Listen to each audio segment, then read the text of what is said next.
vraiment pas bien, que j'étais avec la fièvre et tout, et puis bon, donc ça se passe bien. Donc bon, c'est un petit virus peut-être, mais bon, c'est pas l'idéal parce que j'ai eu mal au ventre quand même un petit peu dans la course.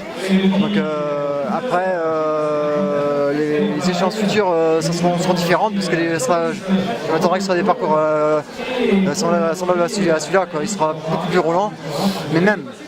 Momo, c'est toujours Momo. Je crois que l'humilité, il connaît pas lui. Ça, c'est impressionnant. Et même malgré la carrière qu'il a derrière lui, j'en veux pas. Hein. Mais l'humilité, il connaît pas. Il faut toujours qu'il trouve des excuses. C'est prenant. Toutes les courses que j'ai fait l'an dernier, il m'a toujours trouvé une excuse. À chaque course, c'était différent. Ah, c'était la boue. Après, j'avais mal à une cuisse. Après, je manque de fer. Il y a toujours une couille. Et faut bien qu'il se mette dans sa tête, c'est que je viens pas de nulle part. J'ai pas eu un niveau international parce que je travaillais, j'étais en D8, je travaille toujours en D8. J'avais pas que la course à pied. Donc on a autant de mérite que les gars qui s'entraînent 2 fois par jour. Moi j'estime que on est plus sur la durée. On a un même niveau, mais toujours sur la durée. Bon, ces mecs-là, forcément, ils ont eu un gros niveau, donc ils ont été au top pendant je sais pas moi 7-8 ans. Puis après ça commence à baisser parce qu'ils s'entraînent moins. Mais faut pas enlever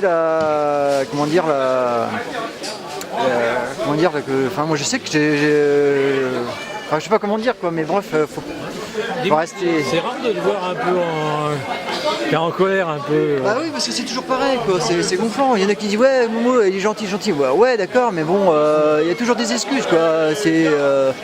Faut arrêter quoi, mais même sur un parcours roulant, je vais lui mettre la mine aussi, hein. C'est clair. Et plus il va dire ça, et plus ça va me gonfler. Donc ah oui, plus ça motive. Vous pouvez mettre que des gens qui entourent Momo sur le parcours, et moi je suis pas encouragé, là je vais gagner à l'aise, hein. Mais encore plus. Hein.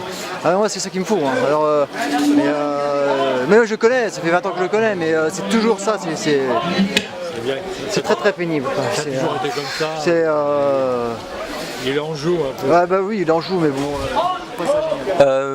Moi ce qui m'intéresse c'est les France. L'an passé tu passes à côté et cette année là. Je pense que je fais 6, bon c'est quand même pas nul. Mais vu la saison que j'avais fait avant, c'est vrai que je faisais mieux, je faisais un podium et puis voir gagner. Mais la France c'est aléatoire, c'est vrai que c'est relevé.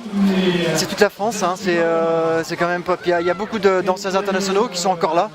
Et puis c'est la course d'un jour, c'est une autre émulation, c'est l'esprit différent qu'une course comme ça où les régionaux, les inter, il y a moins de, c'est moins compact.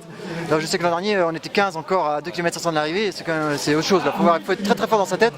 Et puis là les France c'est super roulant, donc ça m'avantage pas, mais je sais que si je suis en forme, il faut y croire. Et puis bon puis je cours sans objectif maintenant, je cours pour me faire plaisir.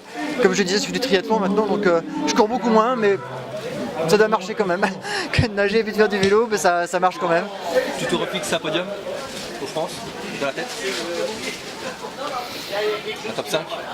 Top 5 serait génial, après c'est du plus.